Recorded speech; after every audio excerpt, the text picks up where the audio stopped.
Health Office nagtanyag sa libreng visual inspection sa tanang kababayen-an para sa cervical cancer. Aniya ang kumpletong detalye. Nag-anunsyo ang City Health Office sa Oroquieta City nga nagtanyag sila og libreng visual inspection para sa tanang kababayen-an sa dakbayan sa Oroquieta alang sa early detection sa cervical cancer. Ang serbisyo makuha matag Biyernes sa buntag.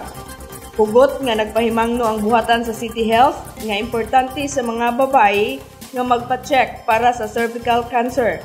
Labi na sa nag-edad sa 30 anyos hangtod sa 65 anyos.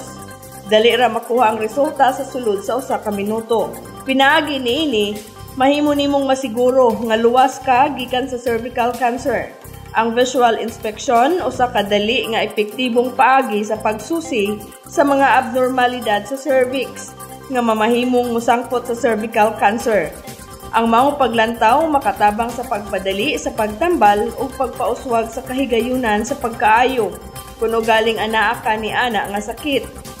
Ang Oroquieta City Health Office nag-awhag sa tanang kababayen-an dinhi sa dakbayan nga visual inspection aron masuta ang kahimtang para sa maayong panglawas, kay ang atong kahimsog ang atong bahandi.